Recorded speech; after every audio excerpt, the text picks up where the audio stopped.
tarot cards are often the first step and basis for a seeker of metaphysical knowledge, like you, to discover your forever path. That could be astrology, numerology, healing arts, or any other spiritual interest you discover along the way. Elaine Ireland is not only a teacher of tarot, she is a mentor who supports you and will be there for you. Visit www.ElaineIrelandTarotMaster.com now and discover how Elaine's mentoring, tarot card and psychic readings, tarot card classes, and more help you to grow into the true being you are meant to be.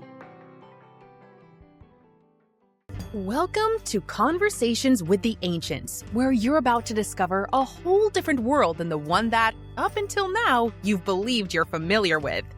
World-renowned metaphysicist, practicing psychic and tarot teacher Elaine Ireland invites you on a journey where you'll hear voices from the past, interviews with some of the greatest metaphysicians you've never heard of, because in their time, they needed to move with stealth.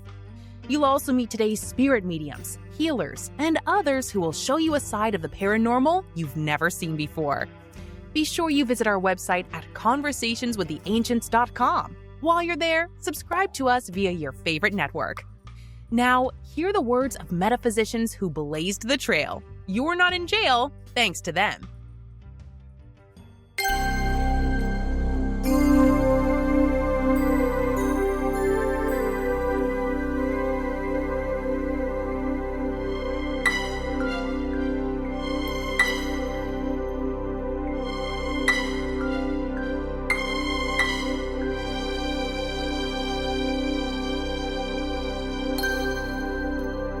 Welcome, everybody. This is Elaine Ireland, and the pretty lady sitting in front of me is Francesca Fleming. Don't you love that name? It almost sounds like a flamingo dancer. It does. Have you been teased about that during your lifetime? I have been teased. But that's not the whole thing. My whole name is Francesca Dorothy. My first full name is hyphenated. It's insane. Sounds like you had creative and fun-loving parents, actually. Apparently. It's really interesting, the combination of names, if you're into numerology, means I'm a healer. Combination of all the numbers, all the letters, everything. My birthday, everything. A healer. I'm like, okay, I'm a healer. You made that commitment. You told your parents what you needed to be named so you could carry that numerological energy throughout your lifetime. That's true. Yeah.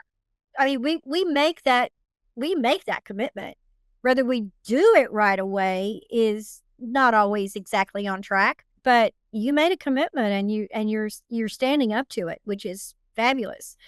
A disclaimer here, I met Francesca really not that long ago, but was drawn to her as I walked by her table, saw her walk in the door to set up, and I was drawn to her. So I can't help but feel like we've had, if not a lifetime together, we've had some interaction in the stars up there somewhere. So we're getting to know each other. When she invited me to sit down at her table and just visit, because the fair wasn't very busy at that moment, I was intrigued by her history in the field that we share. And I want the public to know that about you. Some of the challenges that you've had, how you got started, what drew you in. Did you grow up in a household that was psychic in its own right? Many of us did, some didn't. That hit us later in life. But tell the public about your background and why you are what you are and who you are today. Okay. So my grandmothers told my mother what I would be. One, while she was carrying me in the womb, well, that was my father's mother, Dorothy, my grandma Dorothy, who was a remote viewer, studied with Arthur Ford back in the day, was into numerology, yada, yada, yada. She told my mother one day what I was going to be, and she was only like 6 months pregnant with me or something. Flipped my mother out because she was in California. My mother was in Massachusetts at the time. And my mother didn't believe her until she described what my mother was wearing, because she did a remote view thing. Okay. Then I was born. Then her mother, my grandma Marie, told my mom she's got the good healing eye. Now, this is Sicilian. came over on the boat back in 1900. They were a very long-lived family, by the way. And so it's like, holy cow. So here's my mom with this kid she doesn't know what to do with. So I was raised to shh, be quiet. Well, when you're second or was I second, 2 years old, 3 years old, when you start to talk and really can sort of get sense. Yeah. I was outside. I looked at this woman. I pointed, ooh, baby belly. She was flat as a board, but she was pregnant. Yeah. And then another fellow walked by and I said, ooh, black leg die. And that's when my family had a freak out. So I was taught by spirit, not by my family. I was not raised in a family that understood they wanted to hide it under the rug. So I call it being raised the hothouse method. You either make it or you don't because you're there. So I was a child who always heard spirit, who always heard the divine, saw angels, saw different colors on people, still see different things. And I was trained by them. I had every religious text on the planet I could read, and I read early. I was reading before kindergarten. I could read any herbology or garden book. I could read any anthropology book on natives and treaties and what they did in their lives. The real ones, not the Marcia Elad, Write It Again or Clan of the Cave Bear. No, the real dry stuff. And then science fiction and fantasy. Okay. Anything I tried to get my hands on, even all through my life, like on ESP, psychic work, occult, parapsychology, gone off the shelves. I even went to Boston to college, and I went to the Boston Public Library and I asked them, and I couldn't find a single book. And they're like, holy cow. The librarian went, I don't believe this. Every book is either taken out, in mending, stolen, lost. She said, I can't believe over 1,000 books are gone. And I'm like, no, I understand. It wasn't my time to read them. So you can imagine how excited I was when I hit about 23, 24, and suddenly there's this great big metaphysical bookstore, and I'm like, I can walk in. I'm walking around waiting for the lightning to strike. I'm like, holy cow. But that gave me a good understanding of where everything was taken from or gotten from.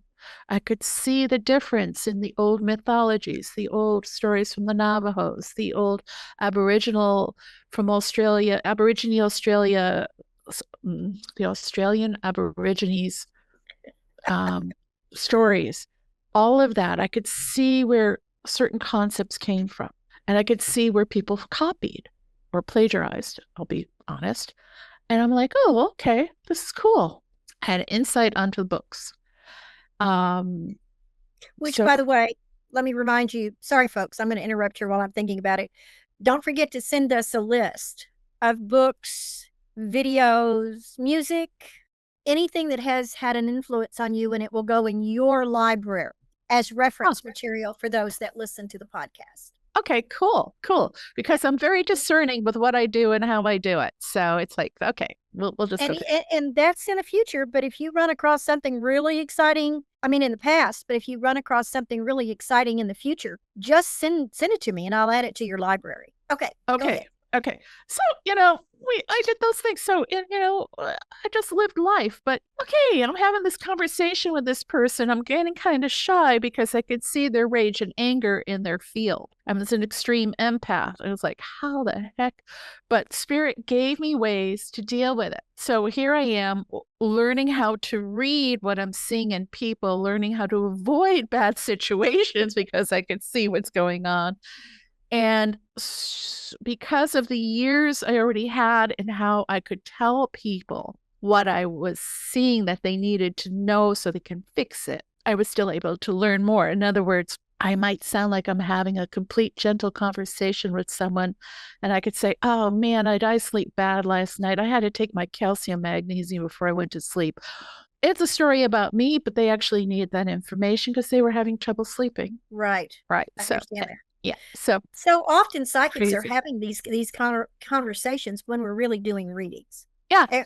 Maybe we realize it and maybe we don't. It's intended to not worry the person we're talking with, but they need Yeah. that information. So I'm glad you clarified that. Yeah. Yeah. It's very interesting. And it's what's you know, my life has been super interesting. I mean, oh my goodness. I needed let's see. How can I say this? I went a friend and her boyfriend wanted me to go with them to some kind of site overnight for a camping trip. And it turned out to be an old Boy Scout camp that was basically abandoned. And while we're there, I'm suddenly seeing all these orbs. I'm seeing these crazy things going through the ground. All of this, I finally said, we got to get out of here. We got to get out of here before whatever. I insisted.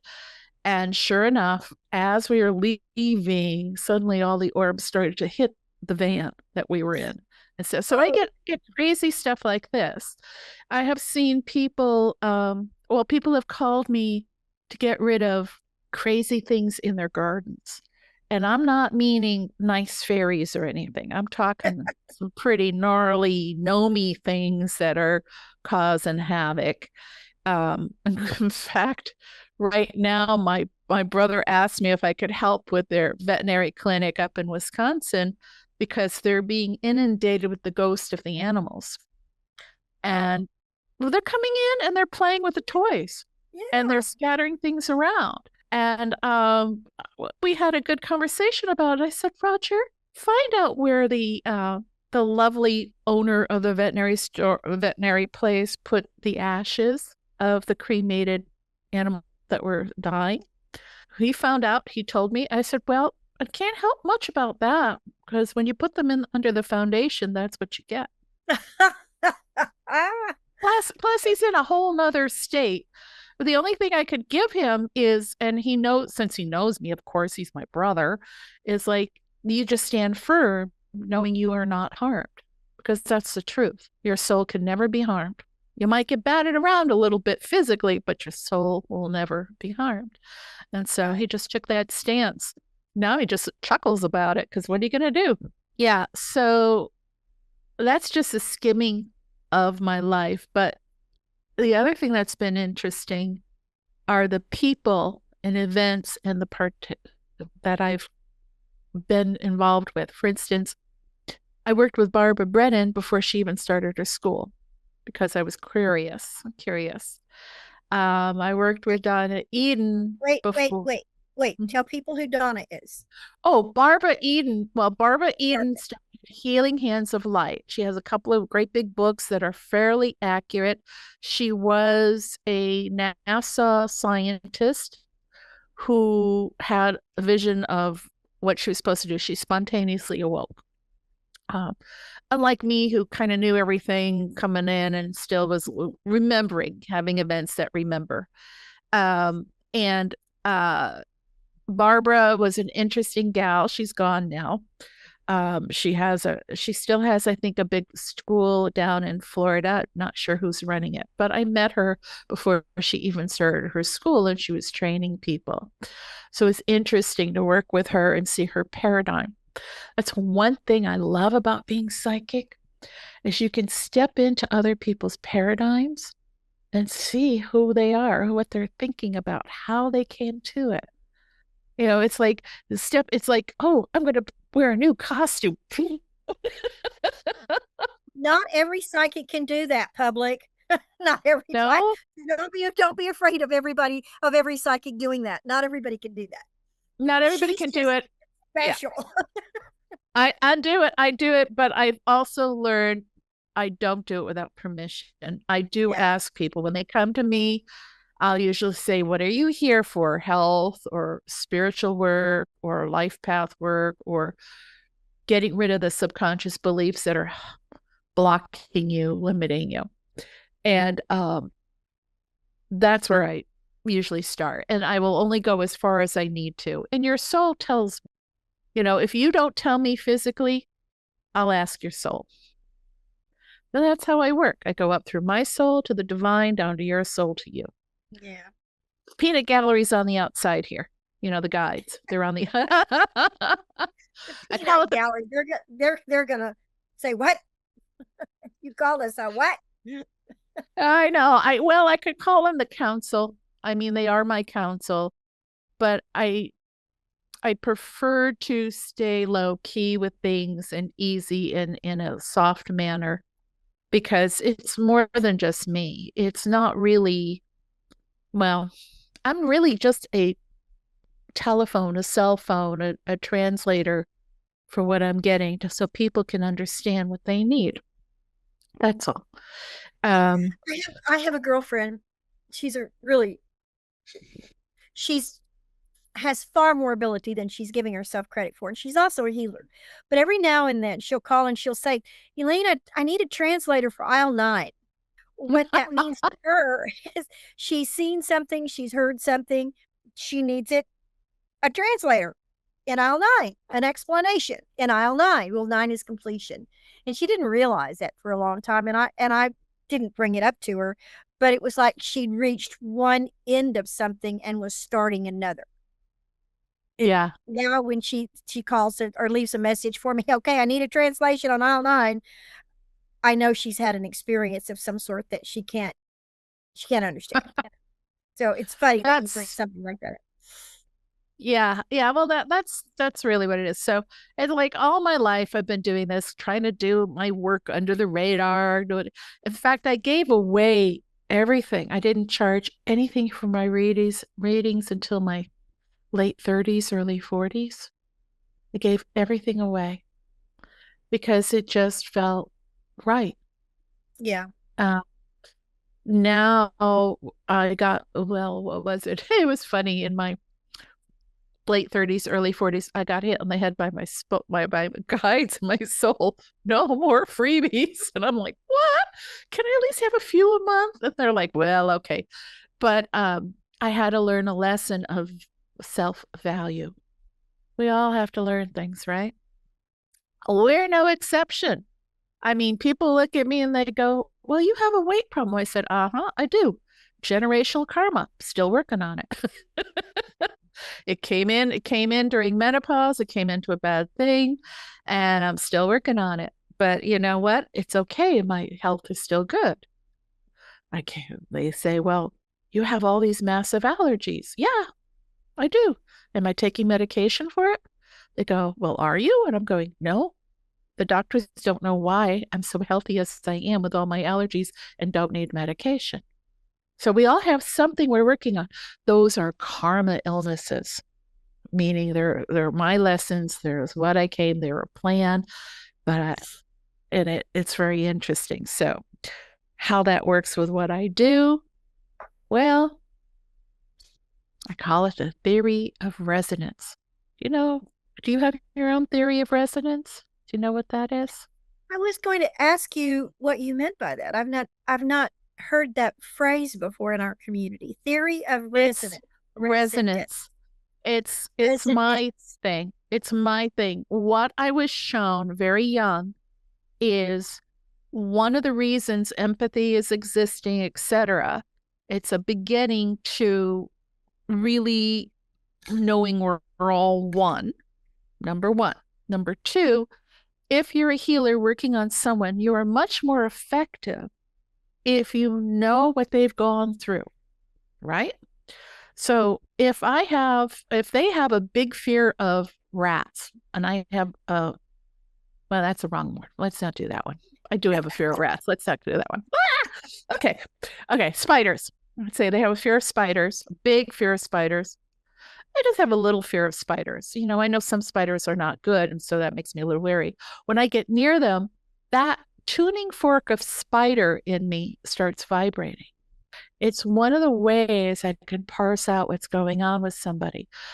We are literally tuning forks for each other's issues. I like that. And so as a tuning fork, as you know, if you play a large tuning fork of A, any other tuning forks in the key of A in the room begin to vibrate and copy the sound.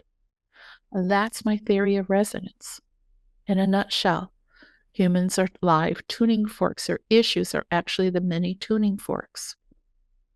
And this is also how healers can know who they're not to work on.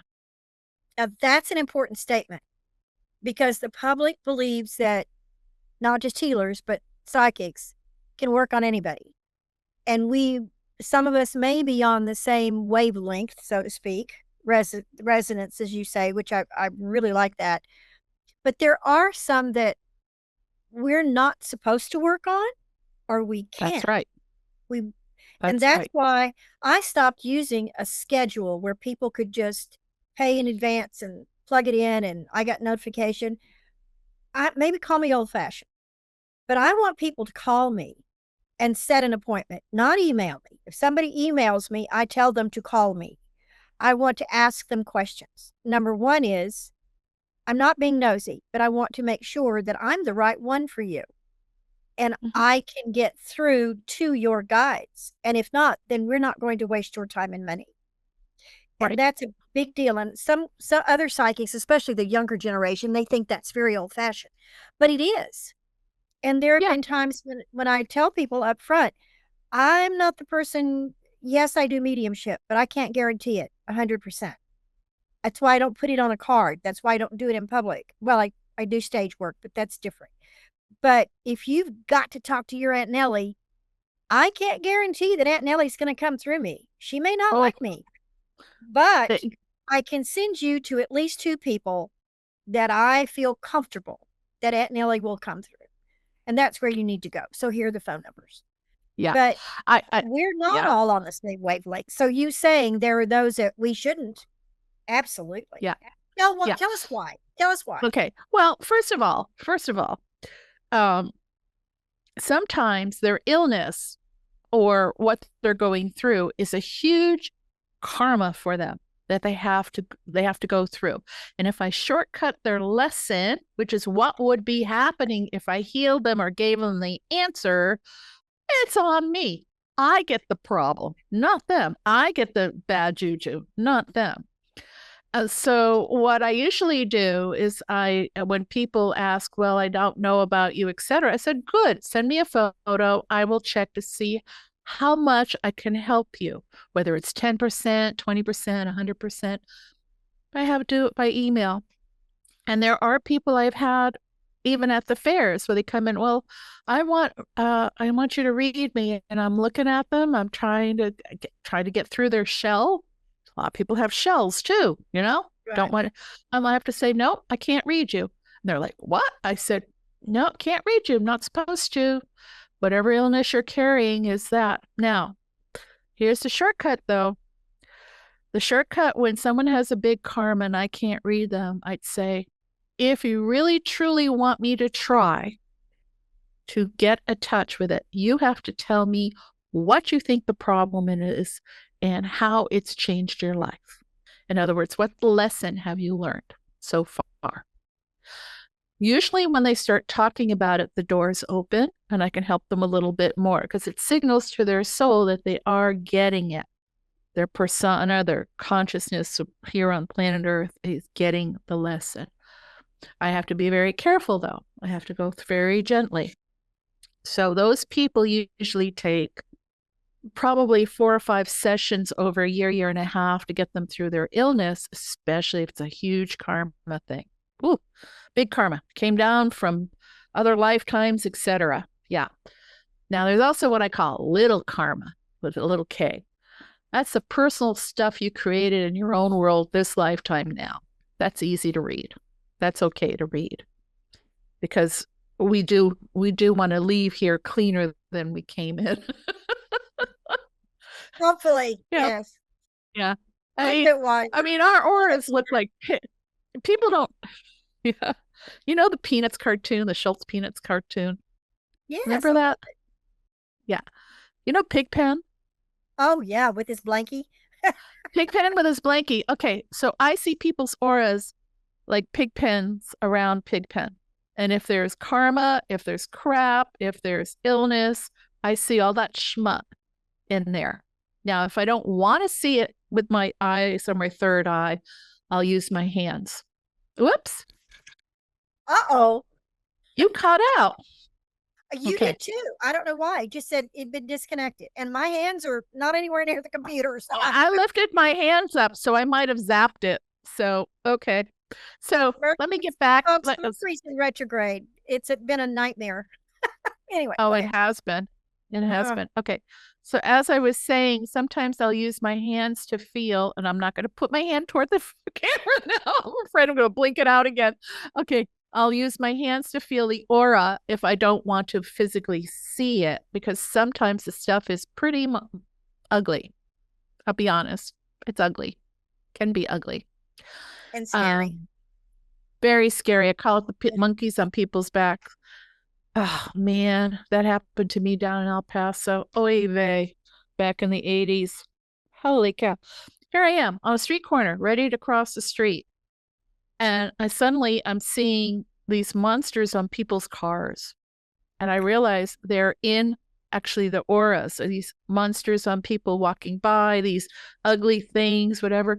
They're the thought forms, the emotional baggage, the worries that they've thought so much about. It's actually giving them life. Were any of them attachments? Yeah. Could you tell me? The whole thing, it's a whole kit and caboodle, the attachments, everything. You know what I'm talking about? Yeah. I mean, they looked after that that was when my third eye was completely open. I asked my counsel, my guides, to please give me the permission to close that window down so I don't see it. I don't need to see it. I can feel it. That's fine, but I don't want to see it, because if I see it, it terrified me. Yeah. I'm a gentle soul. Who wants to play with uglies? Nobody wants to play with uglies. But that's what I call them. I just call them the uglies. They are thought forms, severe anger, severe depression. If you have it over the years, can actually build up in the aura, become like a monkey on your back. And I've literally seen people die, and that monkey on their back is still alive, sitting around the grave or the person's area where the person always been. They've left like a snail trail of their monkeys, so to speak. And when I clean areas, which I do on occasion, I'm called to clean. I will use my medium gift to transition and clean out the thought forms. They're not a true soul, but they are energetically given life by the emotions of the person. Because our emotional field and astral field are the same. They're just two sides of one coin. And the emotion is the fuel to create that thought form into life. Anyhow, I got off topic, I think. No, that's okay. Somebody else needed to hear that. Somebody needed to hear that description. So that's good. Yeah. So, okay. So healing. Yeah. Healing is interesting. So yeah, I don't work on just anybody either, but it's rare when I turn someone down. And when they do, and if I don't feel the reading was good enough for them, I will return their money. That's what I do. Because it's actually the divine who pays me. Excuse me, cut that cough. And that's how I roll. I do know right now that all of us are going through a huge transition, and many people's energies and thought forms and karmas and all of this are up and being shaken. We're being shaken. We're not stirred. We're being shaken. Are you finding yourself going from fourth to fifth? Better to say we're going from third to fourth, with little glimpses of fifth in my world. That's how I see it. I was asking you as a practitioner. I should have been more clear. I apologize. You as a practitioner, and most people in our world, the metaphysical world, the spiritual world, the healing world, all that woo-woo stuff, most of us are sometimes pushed, dragged, and kicked, drop kicked. Some stand our ground and say, no, I'm not ready. And spirit leaves us alone. But I'm finding that even just walking around psychic fairs or gatherings of any kind where there are practitioners there, I'm picking up some they've got 1 foot in third and fourth and or 1 foot in fourth and fifth, but I have yet to see anybody that is completely in the fifth energy. Okay. It just felt like you were somewhere between fourth and fifth. I'm in fourth, fifth. I believe I'm in fourth, fifth with a little bit of smattering of third, left, because I need to stay grounded. Because my mandate that I received from the divine is to help those going forward, right. Sort of like what a bodhisattva does. So I have to be a bridge. Okay, wait, you just said something kind of under your breath. Just like who does? A bodhisattva. Okay, somebody's going to want to know who that is. A bodhisattva is I don't know how to explain it in Christian terms. It's a Buddhist Tibetan concept. It is a being given charge of a task or a duty for the divine God. And the bodhisattvas are in charge of helping every soul make it to the divine. Got it. Okay. Got it. So the bottom line, they're healing. You can go to many museums and you can see statues of them.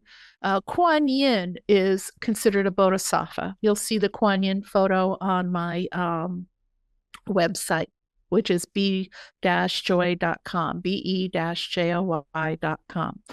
And anyhow, bodhisattvas are interesting. We're interesting. We are moving forward. So fifth dimension. Okay, fifth dimension. First of all, I can change time. It's one of the characteristics of fifth dimension and my ray makeup. In other words, I've shown people this driving in cars and stuff. We're supposed to be someplace that normally takes an hour and we'll be there in like 20 minutes and we're not speeding. The cars are speeding by us and people are going, how did you do that? I said, well, you wanted to know. I call it, you can think of it as slipstreaming. It is manipulating time and gravity, actually, which gets you through a different space. The other thing I've done is bilocate.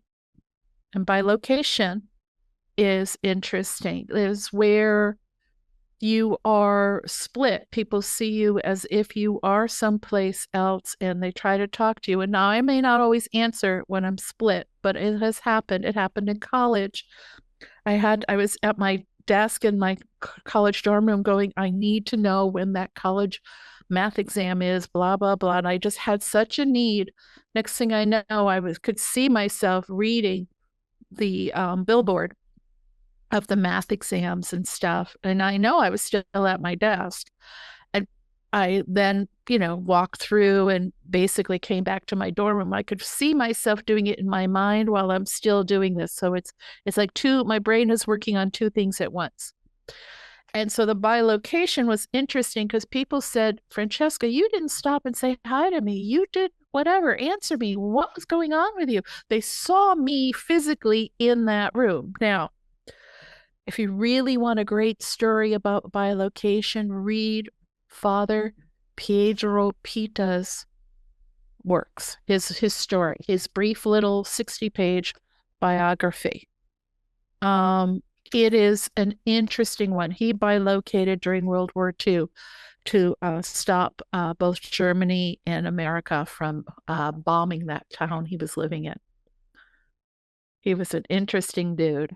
So what is the difference between that astro traveling and going from one, and I ask this because I've had slices of what you're talking about, where I was going to a dance class at one point in an old building on the University of Texas, walked up narrow stairs because the thing had been built back in the B5s, and there was a door, old-fashioned glass door, glass, in a wooden frame, the original door, most likely. And it was where at one time the student newspaper had been created. And there were times when it was headed, you went up that first landing, you saw that, we knew it was locked, and then we went up to the dance class. Hard right, narrow landing. But nobody ever wanted to stop there because it gave off this weird vibe. So I'm running up there in a hurry, and all of a sudden, I am opening that door. And I literally walked back in time. They were busy. The students were laughing. They were typing. They were just having a good time. Everybody in that room stopped and looked at me. Yeah. And I looked at that. Now I'm full of ballet dance stuff, right? Except I didn't have my shoes on. And in a hurry. And I've got my hair pulled up, all this stuff. They stopped and stared at me. I can only imagine what they were telling each other. And I knew that if I stepped completely into that door, I wouldn't be able to get out. Right. I stopped, 1 foot in, 1 foot out, hand on the doorknob, and I backed out slowly and closed the door. Okay. And when I did, I got this electrical shocky kind of feeling. Yep. Okay. You So just what is the described a difference? portal. Yeah, that's what I felt it was. But tell the public what the differences would be in an astro travel, like you're asleep or in meditation, and you go to your favorite rose garden.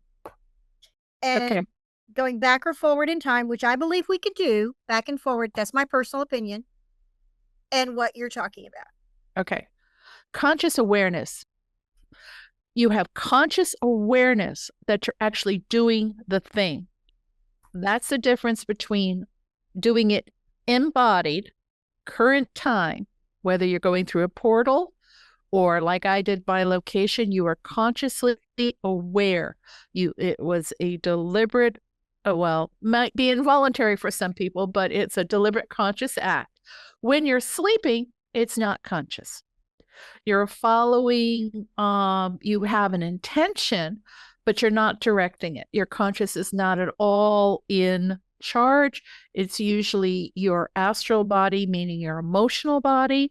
And if you're lucky, your soul is right there guiding you, because astral travel can be a little tricky and dangerous. I really don't recommend it, but that's just me. Just make sure your cords touch to your belly button. Yep. There are different ways of doing that.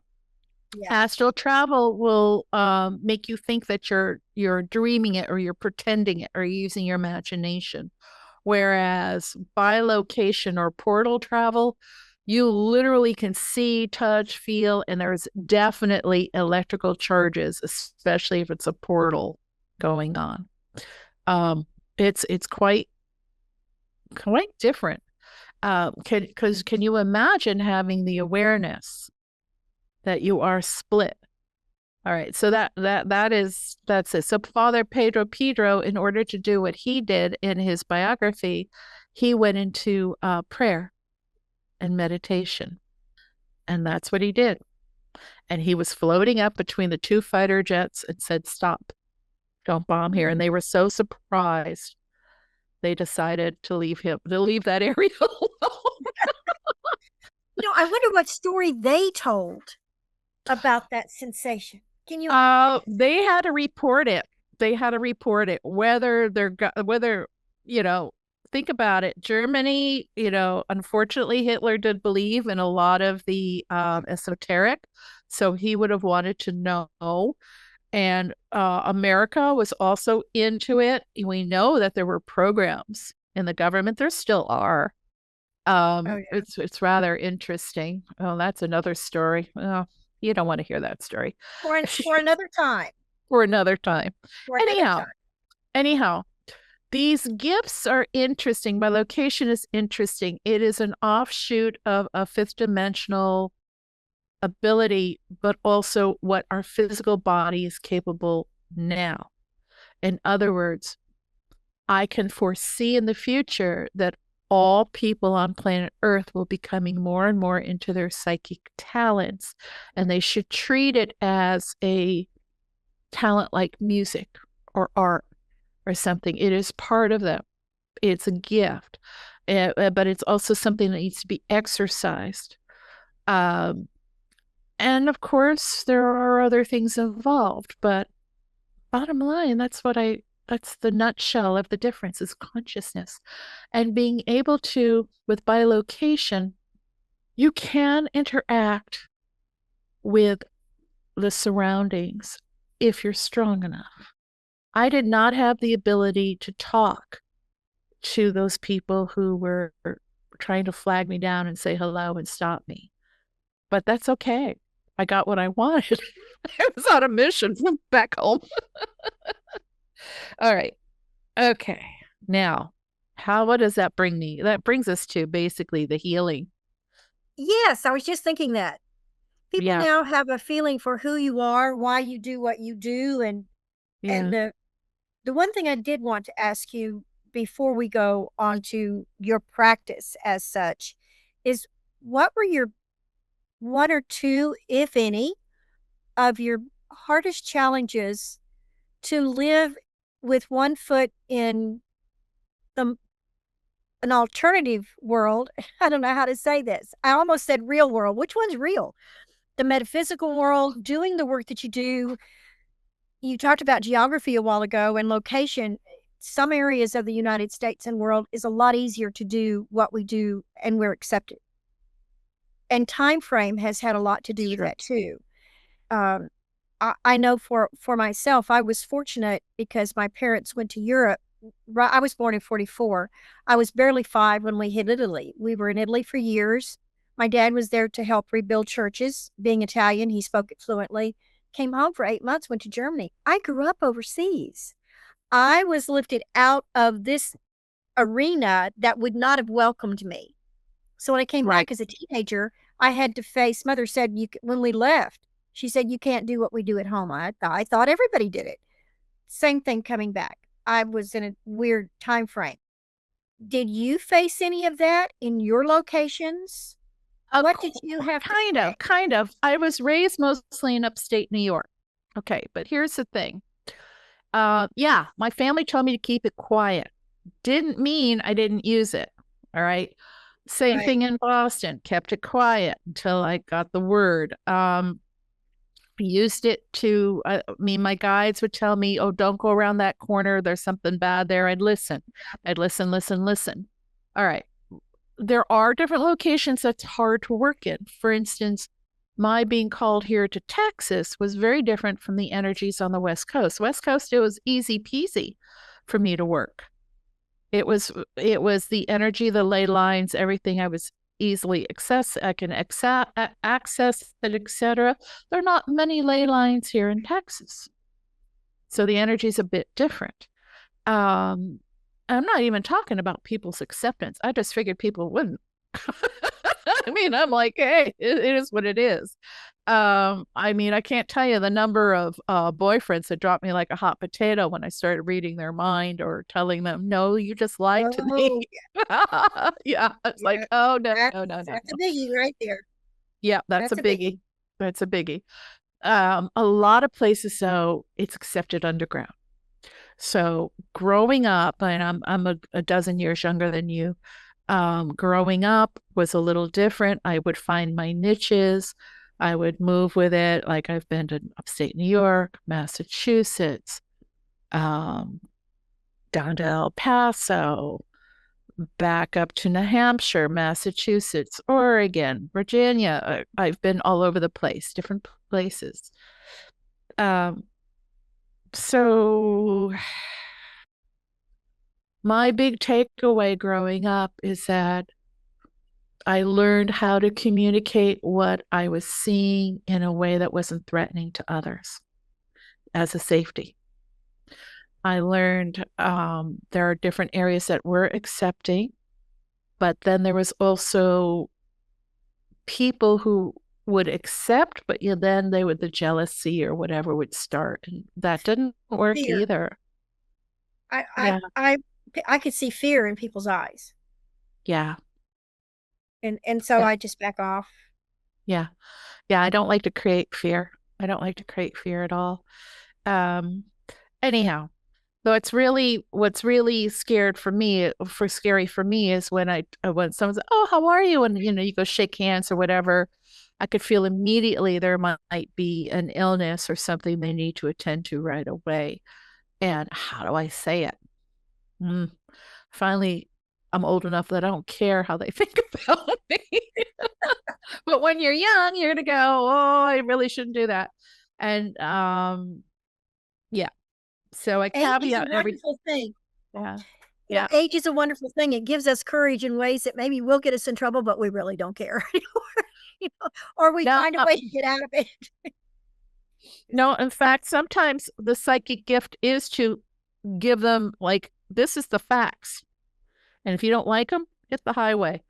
And the number of clients I've told them, this is what's going on. If you don't want to do it, that's on you. And let me know how it works out. And they'll call a year later, maybe a year and a half, say, you were right. I tried everything else, didn't work. I tried what you finally suggested and it worked. Thank you. It's like, I don't care if I'm right. I'm not need to be known that I'm right. I'm just giving you what I'm seeing in the picture. Anyhow, I hope that answers your question. It does. And right now, Dean, I'm going to do something that is a possibility. This is going to go for probably another hour. So I'm going to pretend that we're wrapping this up, and I'm going to thank her for having been with us and introducing herself to the public. And then I'll count to 10 or 5, and we will go into her list of the things that she wanted to talk about as though it is a second episode. Okay. Okay? Does that sound comfortable for you? So when I'm saying goodbye to you, don't go anywhere. just hang around, and then I'll reintroduce you. Yeah, no problem. And we're picking up where we left off. Okay? And if I screw it up, I may start it over again. But for today, we're running out of time. We are running out of time right now. I have been put on a tight schedule with my conversations. I've been told they're a little longer than they need to be, but I cannot thank you enough. I cannot thank you enough for spending your time and introducing yourself to the public and letting people know you're out there and what you can do and how you do it. And next time we visit, which I hope won't be too long from now, we will talk about issues in the tissues, which is, what on earth was that? Tissues?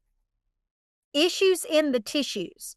And that technically was going to be the name of this conversation, but we didn't finish. We started out differently. So today I'm going to say thank you. We're going to wrap it up. I'm so glad that you spent the time with us, and I can't wait to welcome you back again. Thank you so much for being with us today. Thank you. Bye. Thank you for tuning into the Conversations with the Ancients, where we take you on a journey where you'll hear voices of metaphysicians from the past, as well as today's spirit mediums, healers, and others who show you a side of the paranormal you've never seen before. Remember to visit our website at conversationswiththeancients.com and enjoy even more great episodes like this one.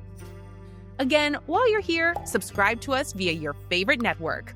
We look forward to seeing you next time on Conversations with the Ancients.